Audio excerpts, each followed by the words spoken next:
to sound. Sound rolling and action. Should I restart then? No. Okay. No.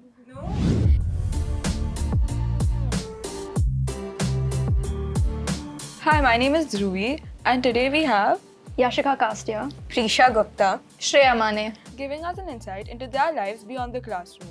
So without further ado, let's dive in. First off, what do you enjoy doing when you're not at school, and how do you get into it? When I'm not at school, I really enjoy doing art. My mom is a former artist, and so over the years, I've really developed an interest in art. So is there any particular style or media you like to explore? I really like to use pen and ink. I've realized that it's my forte, and I'm able to express myself better through it. For me personally, paint is something I cannot do. Like, it's something that just does not come naturally to me, and it looks really bad when I make something with it. We're total opposites. When I use pen, it looks like I've scribbled on a piece of paper, and color just comes naturally to me. For me personally, I love playing the piano, and it's something that helps me let loose after a tough day at school, and it just helps me express myself the best.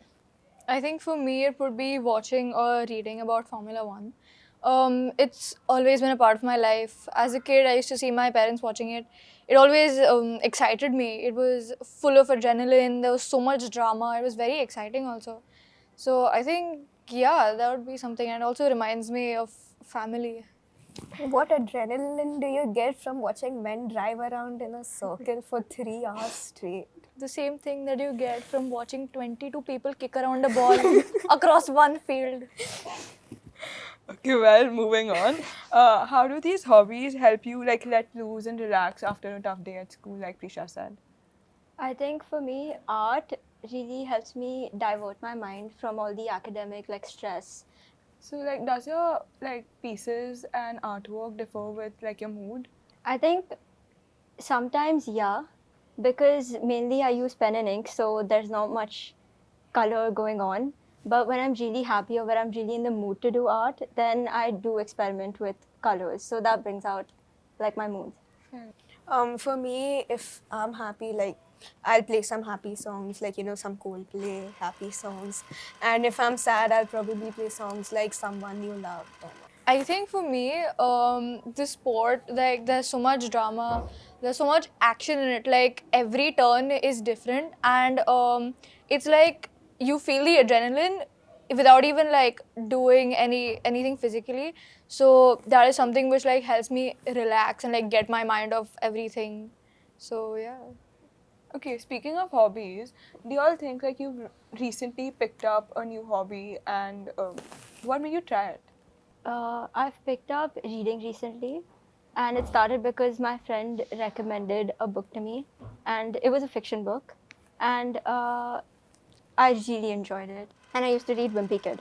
That was the one book I used to read. Tintin was my Wimpy Kid. Everyone read Wimpy Yeah. Kid as a Yeah. kid. But when are you going to take into consideration my recommendation for non-fiction? That that's something I'm not going to go into, but I do want to venture out into different genres and stuff. For me, recently, I think it would be football. So, do you support any particular club or anything? Manchester City. Though I get a lot of, hatred for it. They think we're glory hunters, but it's Real Madrid who are glory hunters. You say that? I think so. Recently, my aunt introduced me to automotive design. Design has also been a part of my life. As Yashika said, it also helps me express my feelings, and it's a blend of both my hobbies. So that's something which I really like. As you mentioned before that you had some non-fiction recommendation for Yashika, I'm planning to get into it myself. Could you recommend some?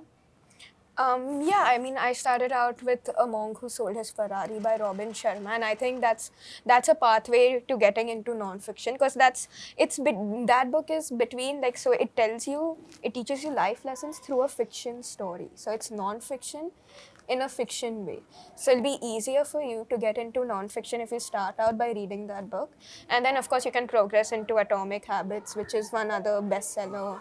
And The Power of Your Subconscious Mind, and Thinking Fast and Slow. These are some books which I've read recently and they've helped me a lot.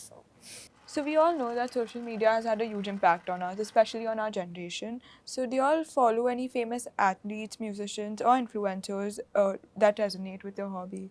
And which platforms do you all mainly use for it? Okay, so basically, I follow many artists since I'm a pianist, and mainly small and upcoming artists because their content is completely different from what already famous artists post, right? So they actually show the process of making their songs and the way they make it on GarageBand or the instruments they use, how they came up with the chord progression, the beats and all. So it gives me an insight into how these people are creating their songs, what inspired them, and also I can apply those into my song creation. So like a Golden Hour by Jake, which was a huge thing in 2022, he actually showed how he came up with the piano chords, his inspiration for the song, and the violin, the cello. So it made me easier to learn the song, and also to you can enjoy it better since you know how it's been made, the hard work that's gone into it. And also I learned a couple of techniques in song production from his videos. That's pretty impressive. You can play Golden Hour because it really requires some Yeah, it precision. took me I think almost 3 to 4 months to learn that song, but it paid off. The results paid off. So we've been discussing social media and all. Did you notice how AI is being integrated with TikTok and Instagram? I think it's being integrated it's very scary because people like edit their videos and like photos in a way that it's everything is fake. So you don't know what's real, and people like us, like our generation, follow so many people online, and we just feel like, okay, this is the life I want to have, but it's fake. Like, so I think it's a little scary. Sooner or later, even we won't be able to differentiate between what's reality and what's fictional. Do you think AI is more harmful than helpful? I think it's mostly harmful because I mean, you get so dependent on it after a while that I think like you would just stop thinking, and it's literally like spoon feeding. But like in the end, AI is something which humans have created, so it would only have like a limited amount of like knowledge. So I mean, I think it's harmful. I mean, it's making you dependent on something. I think it's just to a certain extent it is good. It's helping us.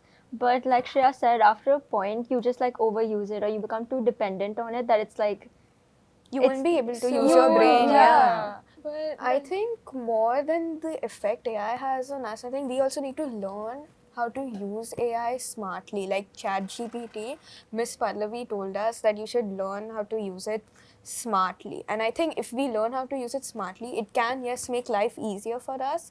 But also, so we use, like for our English coursework, I was supposed to generate a fake address, but I was not able to. So I asked ChatGPT to help me generate a fake address, and it gave me some unicorn land, Maplewood, CA. And I think if we learn how to use it, it can be helpful more than it can be harmful. yeah, That's I agree true. with her. Okay, so now do you all think AI could fully replace like teachers and traditional ways of learning? And what do you think will be the pros and cons of this? I think the only pro of having AI as teaching is finishing syllabus on time. I mean, I can see that as the only positive part, but I feel AI, like we discussed this in business, right? AI won't be able to give that personal touch which teachers gives its students. I mean, that connect between student and teacher won't be there.